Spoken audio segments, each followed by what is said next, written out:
Imom G'azzoliy Oxirat olamining sirlari. Iqro nashr nashriyoti 2023-yil. Kirish.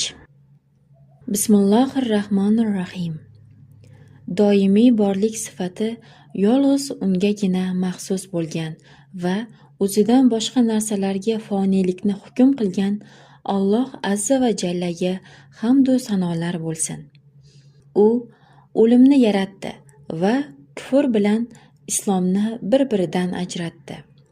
Hukmlari hikmatini ilohiy ilmi bilan izohladi. Oxirat hukmini esa ma'lum muddatga tayin etdi. Yaratgan mavjudotlarining ba'zilarini izzat-ikrom bilan siyladi. Har ilmni biluvchi va ikki dunyo mulkining yagona hukmdori bo'lgan Allohning rasuli va jannatning cheksiz ne'matlari bilan mujdalangan oila a'zolari-yu sahobalariga salomlar bo'lsin. O'lim turlari. Alloh taolo marhamat qiladi. Har bir jon o'lim achchig'ini totuvchidir. So'ngra bizga qaytarilursizlar. Ankabut surasi 57-oyat. Mazkur hukm Qur'oni Karimning 3 ta o'rnida keltirilgan. Parvardigor bu bilan o'limning 3 turli ekanligini ishora qilmoqda. Birinchi, dunyoviy olamga oid o'lim. Ikkinchi, malakut, ya'ni farishtalar olamiga oid o'lim. Uchinchi, tanlangan maxsus olamga oid o'lim. Birinchi guruhga kiruvchi dunyoviy olam Hazrat Odam alayhissalomga, uning barcha zurriyodiga va jamiki hayvonot olamiga xosdir. Ikkinchi guruhga farishtalar va jinlar mansubdir. Uchinchi guruhga farishtalar olamidan ham tanlab olingan mavjudotlar kiradi. Alloh taolo shunday marhamat qiladi. Alloh elchilarni farishtalardan tanlar, insonlardan ham. Darhaqiqat, Alloh eshituvchi va ko'ruvchidir. Haj surasi 75-oyat. Bular Haq taoloning Qur'oni Karimda maqtagan muqarrab, ya'ni eng ulug' va eng yaqin maloikalari bo'lib, ularning vazifalari arshni ko'tarib turishdir.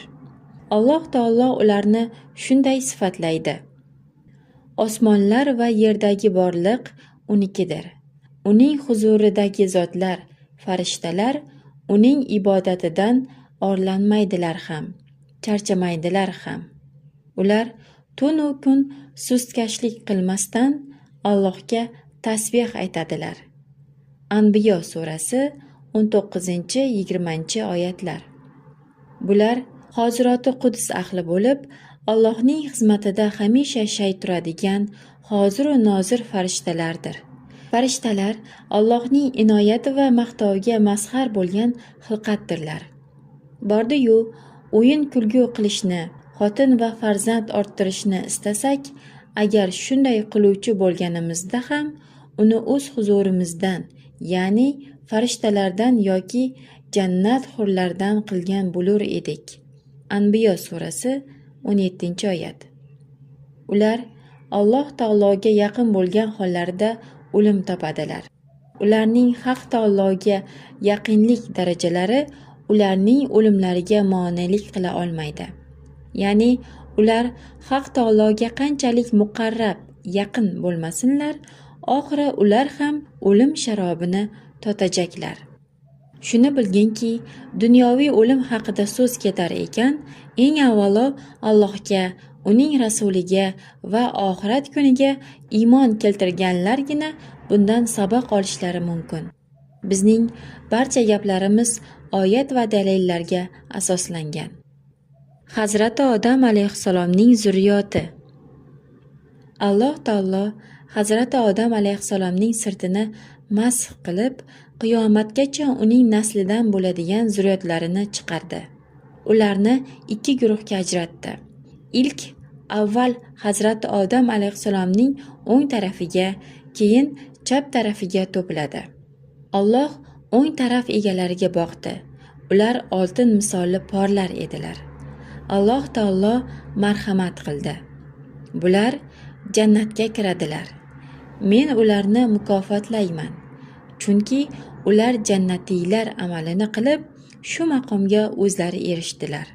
Bular esa jahannamga kiradilar, chunki bunga ularning o'zlari sababchi bo'ldilar. Shunda Hazrati Odam alayhissalom so'raydi: "Ey Robbim, jahannam ahlining amali qaysidir?"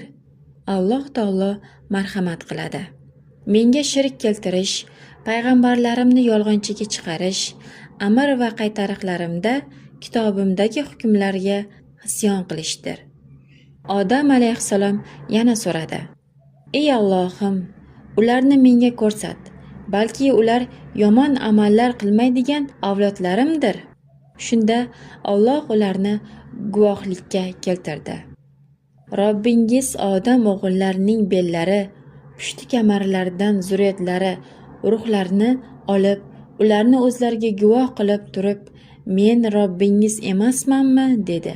Ular: "Yo'q, sen bizning Robbimizsan, guvohlik berdik", dedilar. Qiyomat kuni biz bundan g'ofil, bexabar edik. A'rof surasi 172-oyat. Farishtalar va Odam alayhissalomni ularga guvoh qildi. Ular Janobi Haq taoloning birligi va borligiga iymon keltirdilar. Keyin Alloh taolo ularni o'z makonlariga qaytardi. Ular jismlari bo'lmagan ruh holida edilar. Alloh azza va jalla Odam alayhissalom zurriyodini unga ko'rsatgach vafot ettirdi va ruhlarni qabz etdi. Robbimiz o'sha kuni ruhlarimizni arshning xazinalaridan biriga joyladi. Hazrati Odam alayhissalomning nasli davom etishi uchun uning pushti kamaridan bir nuqta ona qorniga tushishi bilan Alloh unga surat ato qiladi. Nafs u yerda o'lik holda turadi. Farishtalar jasadning chirishidan yoki aynishidan himoya qilib turadilar. Haq taolo o'z ruhidan unga puflaganda arshda saqlanayotgan ruh vujudga kela boshlaydi. Tug'iladigan har bir bola ilohiy qonuniyatdan tashqariga bir qadam ham chiqa olmaydi. Shunday chaqaloqlar bo'ladiki, onalari ularni qorindagi paytlardanoq ovozlarini eshita oladilar, harakatlarini his qila oladilar. Mana shu holat insonning birinchi o'limi va ikkinchi hayotidir. O'lim hissi. Alloh azza va jalla bolaning tug'ilib vafot etguniga qadar bo'lgan hayotini shu yorug' olamda qolish muddaticha qilib belgilagan. Unga ma'lum rizq belgilagan. Dunyoviy hayoti tugab, o'lim vaqti kelganda uning huzuriga 4 farishta yuboriladi. Bittasi uning o'ng oyog'idan, bittasi chap oyog'idan, bittasi o'ng qo'lidan, yana bittasi esa chap qo'ldan tutadi. O'lim vaqtida inson farishtalarning tashrifidan va g'ayb olami sirlaridan voqif bo'ladi. O'lim onida inson farishtalar bilan suhbatlashadi. O'sha paytda ham insonga shayton hamla qilib turadi. Farishtalar inson jonini barmoqlari uchlaridan boshlab ola boshlaydilar. Fojir odamning ruhi qabz etilayotganda g'uborlar bilan aralashib biroz kirlanadi. Rasul akram sallallohu alayhi vasallam shunday marhamat qiladilar. O'layotgan odam o'zini go'yo qorniga to'ldirilgan tikanlarni bittama-bitta sug'urib, o'zini ignaning teshigidan o'tkazilayotgandek his qiladi. Uning naznida osmon yerga yopishib qolgandek, o'zi shu ikkisining orasida qolib ketgandek bo'ladi. Ka'b roziyallohu anhu ham o'lim haqida shunday degan edi. O'lim xuddi tikanli daraxtni ichidan surib chiqarib tashlashga o'xshaydi. Rasululloh sollallohu alayhi vasallam shunday buyuradilar. O'lim shunday mastlikki, bir urganda shiddat bilan 300 marta qilich solishga o'xshaydi. Buxoriy, Mag'oziy, Riqoq. Ana shu paytda jasad qattiq terga botadi, ko'zlari kattalashadi, qovurg'a suyaklari qavarib chiqadi, rangi sarg'ayib, yuzida nuri qolmaydi. Rasululloh sollallohu alayhi vasallamning yana bir holatlari.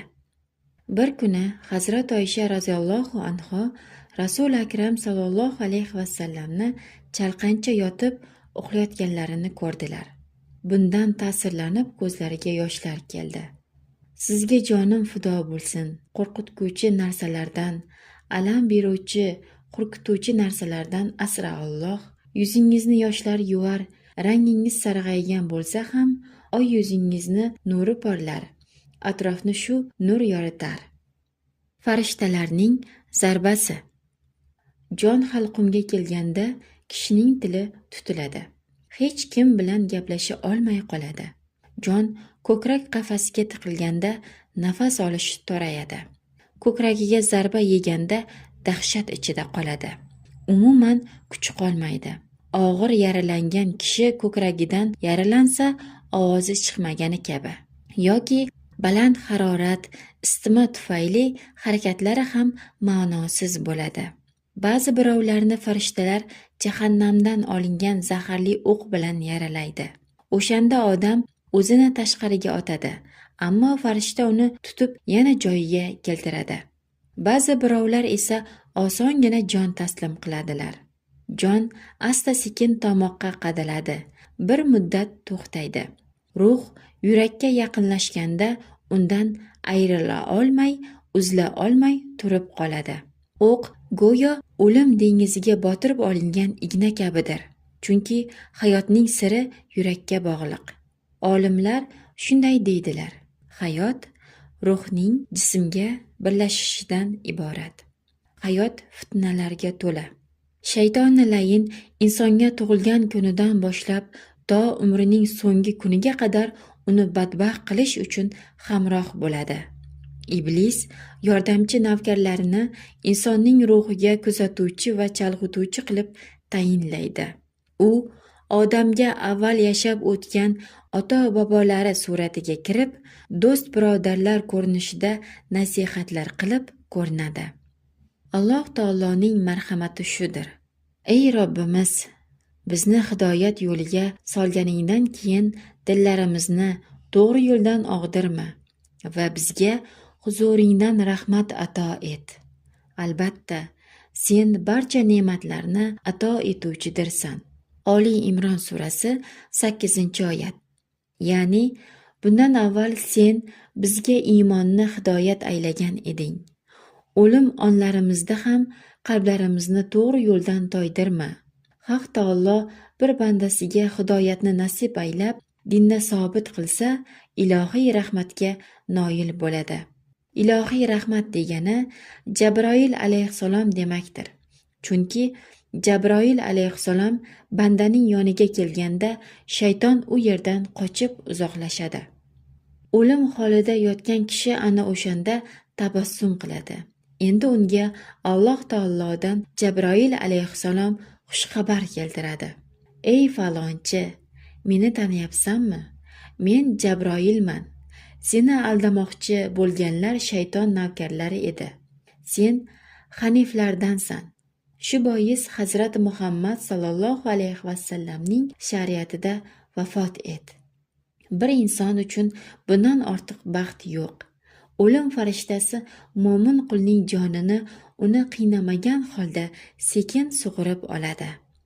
Alloh taolo bandalariga duo qilish tartibini quyidagicha ta'lim bermoqda.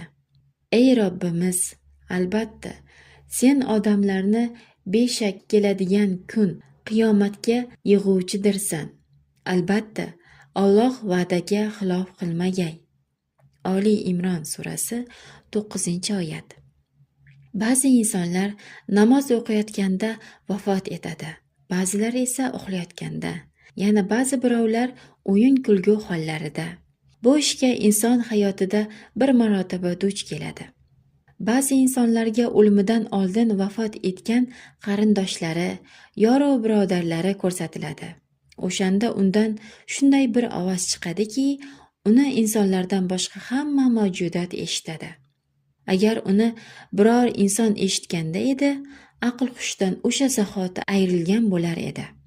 Chunki ruh qalbdan ayrilganda his-tuyg'ulari ham buzilib ketadi. Eng birinchi yo'qotiladigan narsa bu ko'rish qobiliyatidir. Eng oxirgisi esa eshitish xususiyatidir. Bu xususda Rasuli akram sallallohu alayhi vasallam shunday marhamat qiladilar: o'layotgan kishiga kalimai shahodatni aytib turing. Muslim, Abu Dovud, Termiziy, Ibn Moja va Ahmad ibn Hammaldan rivoyat qilingan. Jon taslim qilayotgan kishining tepasida kalimai shahodatni tez-tez shoshilib o'qish ham yaxshi emas. O'layotgan odam so'laga oqayotgan, lablari burishayotgan, yuzi qorayib, ko'zlari ola-kula bo'layotgan bo'lsa, bilki u shakkokdir. Oxiratda gunohkor ekaniga dalolatdir. Agar kulimsirasa, yuzlari va ko'zlari kulsa, ko'zlari pirpirasa, bilki u baxtlidir. Chunki Janobi Haq taolo unga jannat xabarini mujdalayotgan, oliy ne'matlar haqiqatini ko'rsatayotgan bo'ladi. Jon oluvchi farishta baxtli va saodatga erishgan bandaning ruhini olayotganda, unga chiroyli ko'rinishdagi ikki farishta jannat iforlari kelib turgan liboslar kiydiradilar. Ularning hidi juda shirin va xushbo'ydir. Farishtalar mayitni jannatdagi ipak matolarga o'raydilar. Odam dunyoda qozongan ilmini va aqlini yo'qotmaydi. Ba'zi farishtalar uni taniydilar, ba'zilari esa tanimaydilar. Ammo uni ko'tarib baland olib chiqadilar. Tarqab ketgan chigirtkalar misoli avvalgi ajdodlari ruhi bilan uchrashadilar. Nihoyat dunyo osmoniga ko'tariladilar. Jabroil alayhissalom osmon eshigini taqillatadi. Undan kimligini so'raganlarida u "Men Jabroilman, yonimdagi falonchi o'g'li falonchi" deydi. Falonchi yaxshi odam edi, iymoni komil va shubhalardan uzoq, e'tiqodi mustahkam edi. Keyin ikkinchi osmonga ko'tariladilar. Jabroil alayhissalom yana eshikni taqillatadi. "Kimsan?" deyilganda u yana oldingi javobini takrorlaydi. "Xush kelibsizlar." U namozlariga va jamiki farzlariga diqqatli kishi edi, deyiladi. Keyin uchinchi osmonga ko'tariladilar. Jabroil alayhissalom takror eshikni taqillatadi. "Kimsan?" deb so'ralganida u yana javobni takrorlaydi. Bu kishi molini ham shariatga ko'ra sarflagan va dunyo moliga mahkam yopishib olmagan edi. To'rtinchi osmonga ko'tarilganlarida uni yana chiroyli suratda kutib oladilar. Bu odam ro'zalarni chiroyli ado qilar edi. Yomon so'zlardan va harom luqmadan o'zini tiyar, nafsiga hokimlik qila olar edi. Keyin 5-osmonga ko'tariladilar.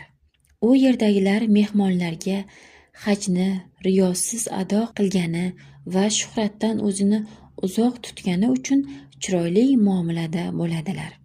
6-osmonda marhumning sahar vaqtlarida istig'for aytgani, yashirin sadaqalar bergani va yetimlar boshini silagani e'tirof qilinadi.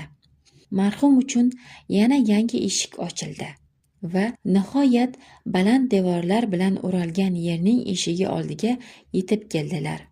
Unga yana "Sen kimsan?" deb savol berildi. Jabroil alayhissalom o'zini tanitadi. "Solih va yaxshi inson bilan birga kelibsiz. Bu odam juda ko'p istig'for qilar, yaxshilikka amr qilar, yomonlikdan qaytarar, yo'qsillarga izzat ikrom ko'rsatardi." Keyin ular farishtalarga to'la yerga yetib bordilar. Ular kelgan marhumni jannat bilan tabriklab, suyunchilar oladilar. Nihoyat Sidratul Muntaho degan joyga yetib boradilar. Jabroil alayhissalom eshikni taqillatadi. O'zini tanitgach, ichkaridan shunday ovoz keladi: "Falonchi bilan xush kelibsan, marhabo." Uning qilgan yaxshi amallari Alloh roziligi uchun qilingan solih amallardir. Keyin yana eshiklar ochiladi. Keyin olovli dengizdan o'tadilar. Keyin nur dengizidan, keyin zulmat dengizidan, keyin esa suv dengizidan, keyin esa do'l dengizidan o'tadilar. Bu dengizlarning har birining o'rtasidagi masofa 1000 yillik masofaga tengdir. Keyin arshning tagidan bir chuqur kovlaydilar. Devorlari 80,000 donadir. Har bir devorning 1000 tadan minorasi bor. Har bir minoraning bittadan oyi borki, ular Haq taoloni zikr qiladilar. Ertadan kechgacha tahlil, tasbih va istig'for aytadilar. Agar u oylarning bittasi dunyo osmonida porlasa, odamlar unga iloh sifatida sig'inib yuborar edilar. Oyning nuri porlay boshlaganda Hazratul Qudus maqomidan va o'sha devorlarning orqasidan ovoz keladi. Kimni olib kelding? Falon o'g'li falonchini. Alloh taolo marhamat qiladi. Uni menga yaqinlashtiringlar. Keyin Haq taolo u bandani maqtaydi. Sen qanday ajoyib inson eding-a? So'ngra Janobi Parvardigor bandasini o'z huzurida tanqid qilib, hijolatga qo'yganidan Robbisi qarshisida mulzam bo'lib yerga kirgudek bo'ladi. O'zini endi tamom bo'ldim deb o'ylab turganida, marhamatlilar marhamatlisi bo'lgan Alloh bandasini kechirib yuboradi.